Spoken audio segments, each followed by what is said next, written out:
Hey developer, welcome back to our channel. Hope you all are doing great. र आज चाहिँ हामी हाम्रो HTML CSS तर्फ अगाडि बढ्दै के हेर्न जाँदैछौँ भने div, क्लास र आइडी यो तीनवटा चिज भनेको के हो र यसलाई चाहिँ कतिखेर अनि किन युज गर्ने भन्ने बारेमा चाहिँ आज हामी हेर्न गइरहेको छौँ।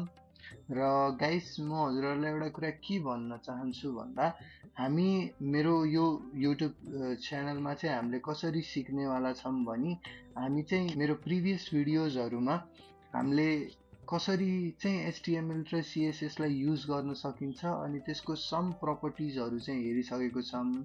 अब अपकमिङ भिडियोजहरूमा चाहिँ म हजुरहरूको लागि सर्टेन चिजहरू बनाउँदै लिएर आउँदै गर्छु अनि भिडियोमा बसेर चाहिँ हामी त्यो बनाउन फेरि स्क्रैचबाट चाहिँ सिक्नेछौँ। सो म के गर्छु भन्दाखेरि एक साइडमा हाम्रो एन्ड रिजल्ट राख्छु र अर्को साइडमा त्यो एन्ड रिजल्टलाई बेसदेखि कोड गरेर देखाउँछु, किनकि हामीले यसरी गऱ्यौँ भने हामीलाई त्यो बेलामा के कोडहरू चाहिन्छ र किन हामीले त्यही नै कोड युज गर्छौँ अनि सिएसएसको प्रपर्टिजहरू चाहिँ किन र कतिखेर युज हुन्छ भन्ने कुरा चाहिँ राम्रोसँग बुझिन्छ हामीले। चाहिँ हामी डिभिजनको बारेमा क्लास र आइडीको बारेमा बुझ्नेवाला छौँ। So without any further अडु let's start today's video.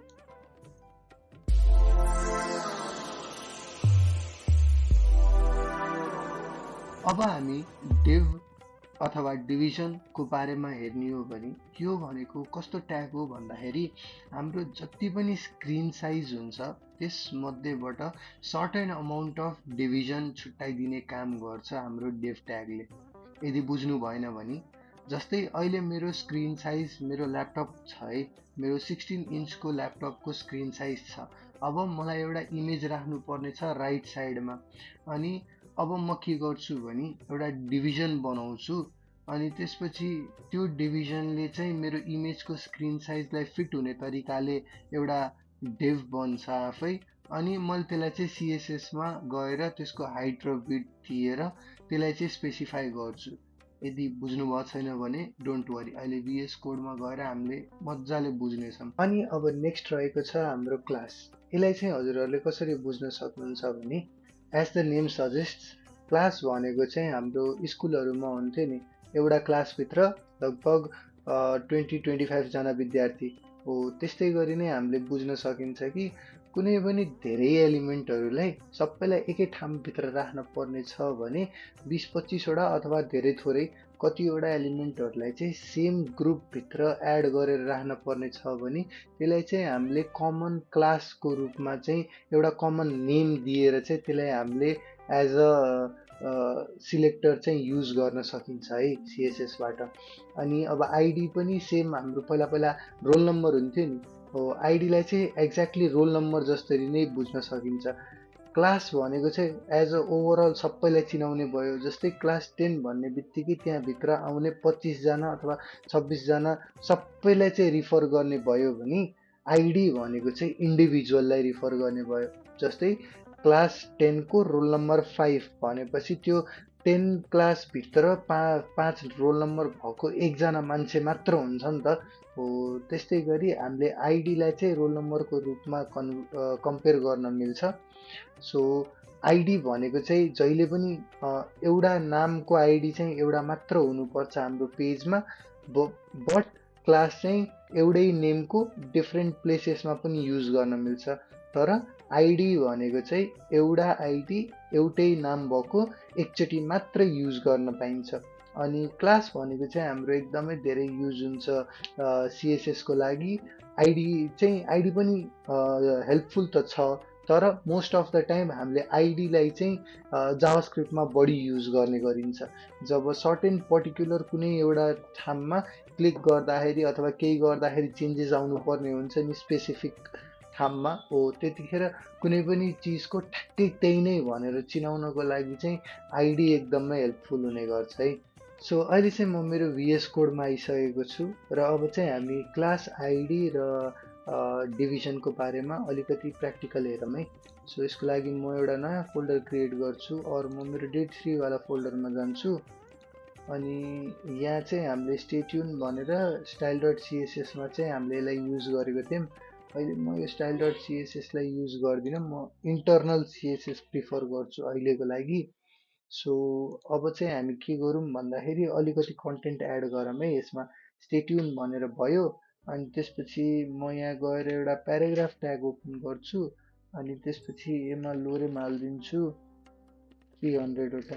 यदि कसैले अझै पनि लोरेमको बारेमा कन्फ्युजन छ भने यो भनेको चाहिँ डमी टेक्स्ट हो, जहाँ चाहिँ हजुरहरूले जति भ्याल्यु एड गर्नुहुन्छ यसमा, जस्तै अघि मैले 300 गरेँ, त्यस्तै गरी यदि मैले यहाँ लोरेम भनेर लेख्छु अनि यसपछि चाहिँ हजुरले जतिवटा नम्बर दिनुहुन्छ नि त्यतिवटा अटोमेटिकली ऱ्यान्डम टेक्स्ट चाहिँ यसले जनरेट गरिदिन्छ, ऱ्यान्डम हाम्रो लागि, बट यसको चाहिँ एउटा सिक्वेन्स हुन्छ। सो अनि एउटा कुरा चाहिँ कहिले सधैँ के ख्याल गर्नु भने हजुरहरू टाइप गर्दा गर्दै बिचमा स्पेस आयो अनि त्यसपछि ब्याक गरेर नम्बर दिनुहुन्छ अनि गर्नुहुन्छ भने ओके छ। तर स्पेस आयो अनि यसरी स्पेस आयो अनि त्यसपछि यहाँ गएर यतिकै गर्नुहुन्छ भने केही पनि हुँदैन है। सो यसलाई चाहिँ कन्टिन्युटी गर्नुपर्छ। सो यहाँ म गरेँ अनि म यहाँ अहिलेको लागि 2 भनेर लेखेँ है। ल सपोज 2 भने अनि अब यदि म ट्याब गर्छु भने दुईटा आएको छ लोरेम इप्सुम भनेर। सो यसरी चाहिँ लोरेमको काम हो। र अब हामी अलिकति क्लास र उसको बारेमा हेर्दैछौँ है। सो अब चाहिँ म यसलाई ओपन विथ लाइभ सर्भर गर्छु र यहाँ हामीले देख्न सक्छौँ कि मेरो यो h1 अनि त्यसपछि मेरो यो प्याराग्राफ आइसकेको छ है त। सो अब क्लास चाहिँ कस्तो हुन्छ भन्दाखेरि यो क्लास र आइडी भनेको चाहिँ एट्रिब्युट्स हो र डिभ भनेको चाहिँ एचटिएमएल ट्याग हो है। यदि हजुरलाई एचटिएमएल ट्याग एट्रिब्युट्सको बारेमा चाहिँ अझै पनि कन्फ्युजन छ भने मेरो फर्स्टवाला भिडियो चाहिँ हेर्न सक्नुहुन्छ है, त्यहाँ चाहिँ मैले एकदमै राम्ररी एक्सप्लेन गरेको थिएँ। सो अब यहाँ हामी जाऊँ र एउटा नयाँ डिभ क्रिएट गर्छौँ डिभ भनेर। अनि त्यसपछि यहाँ गएर यदि मैले यसलाई यहाँबाट कन्ट्रोल एक्स गर्छु अनि यहाँबाट कन्ट्रोल भी गर्छु। सो यो मैले किन गरेँ वेट है म देखाउँछु। यहाँ गएर स्टाइल ट्याग ओपन गरौँ, स्टाइल भनेर म ट्याब गर्छु, यो हाम्रो ओपन भयो। अनि मैले अहिलेलाई h1लाई पनि लिन्छु अनि सँगसँगै पीलाई पनि लिन्छु। यसरी चाहिँ हजुरले कमा दिएर गर्नुहुन्छ भने एकैचोटि दुईटै सेलेक्टरलाई चाहिँ सिलेक्ट गर्न मिल्छ है। अनि म यहाँ चाहिँ बोर्डर भनेर दिन्छु, के आयो बोर्डर भनेर दिन्छु, यसलाई चाहिँ 1 पिक्सल सलिड भनेर दिएँ अनि यतिकै छोडिदिए पनि बाई डिफल्ट यो ब्ल्याक कलरमा आउँछ है त। ल अब हजुरहरूले देख्न सक्नुहुन्छ मैले भले h1 र पीलाई एज अ सेम रूपमा मैले प्रपर्टी दिए पनि अहिले हजुरहरूले देख्न सक्नुहुन्छ कि h1 भनेको यो स्टे ट्युन एउटा भयो अनि त्यसपछि यो भनेको एउटा भयो। यिनीहरू दुईटा अझै पनि छुट्टा छुट्टै एलिमेन्टको रूपमा काम गरिरहेछन् र देख्न सक्नुहुन्छ यो स्टे ट्युन भनेको एउटा ब्लक लेभल एलिमेन्ट हो, किनकि यसले आफ्नोभन्दा साइडमा केही क्यारेक्टर नहुँदा पनि त्यसको स्पेस चाहिँ खाएर बसेको छ, अर भनौँ न स्पेस चाहिँ छोडिदिएको छैन, ब्लक गरिदिएको छ, त्यो स्पेसलाई रियुज हुन दिएको छैन। सो अब चाहिँ हामी डिभिजनमा यही चिज यदि डिभिजनमा भएको भए कस्तो हुन्थ्यो भनेर हेरौँ है। म यहाँबाट यो h1 र पीलाई हटाइदिन्छु, म यहाँ डिभ भन्छु।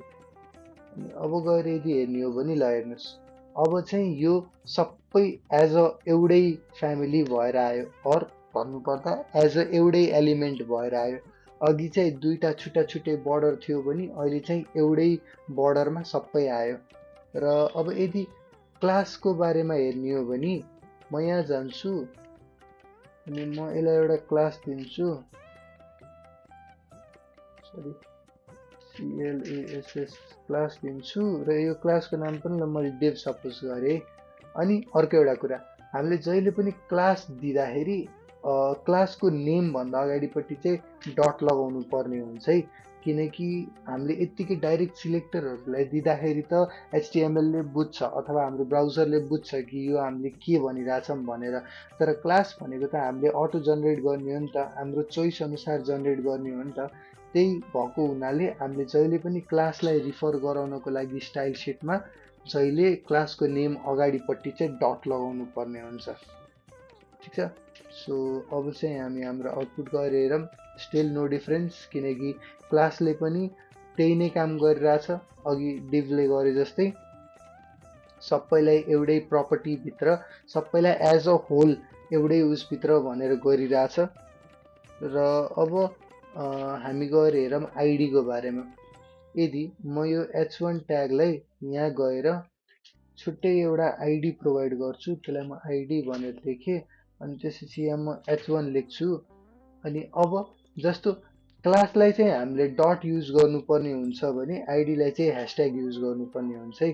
सो म अब h1 लाई ह्यासट्याग भन्छु, h1 भन्छु, अनि ब्रेसेस अन गरेर यसलाई चाहिँ प्रपर्टी दिन्छु colour, for example blue, colour blue गरेँ। अनि यसको फन्ट साइज मलाई इन्क्रिज गर्न मन लाग्यो, फन्ट साइज 3 rem, ठिक छ। ल अब यदि गएर हामीले आउटपुट हेर्ने हो भने ल हेर्नुहोस्, एउटै क्लासभित्र एउटै डिभभित्र मैले त्यो h1 लाई मात्र चेन्ज गर्नुपर्ने थियो, अनि स्पेसिफिकली h1 भनेर युज गर्नुपर्ने थिएन। त्यही भएर मैले चाहिँ h1 लाई एउटा क्लास दिएँ अनि त्यो क्लासलाई चाहिँ चेन्ज गरेँ। सो यसरी हामीले देख्न सक्यौँ कि स्पेसिफिकली कसरी चाहिँ हामीले हाम्रो एलिमेन्टहरूलाई चाहिँ छुट्टै छुट्टै तरिकाले चाहिँ हामीले एड गर्न मिल्छ। आजको भिडियोमा यति नै हेर्नेछौँ, र अब म हाम्रो अपकमिङ भिडियोको लागि चाहिँ म हजुरहरूलाई यहाँ देखाउँछु। हामी हाम्रो अपकमिङ भिडियोमा यो एउटा बनाउने ट्राई गर्नेवाला छौँ। यसलाई चाहिँ हामीले एचटिएमएल सिएसएसबाट कसरी यो प्याटर्न चाहिँ हामीले क्रिएट गर्न सकिन्छ त। यो चाहिँ एउटा जर्नल न्युजपेपरको फर्मेट भनौँ, यस्तै नै हुन्छ। सुरुमा माथि एउटा हेडिङ हुन्छ, त्यसपछि यतापट्टि एउटा इमेज, त्यसपछि कन्टेन्ट, अनि त्यसपछि तलपट्टि सम मोर कन्टेन्ट, यसरी नै हुन्छ नि त। सो यो लेआउट चाहिँ हामीले हाम्रो हाम्रो अब अपकमिङ भिडियोमा हेर्नेवाला छौँ। धेरै दिन भइसक्यो मैले यो नेक्स्ट गर्न लाग्यो, बट हजुरहरूलाई मैले यो गर्न सिकाउनुभन्दा अगाडि क्लास आइडी र क्लास आइडी र डिभिजनको बारेमा एकदमै जान्न जरुरी थियो। त्यही भएर अहिले चाहिँ मैले हजुरहरूलाई क्लास, डिभिजन र आइडीको बारेमा बताएको छु। If you have any queries then please let me know in comment section below. And if you got any value from this video, please like, share it with your friends, and do subscribe my channel. See you soon. Peace.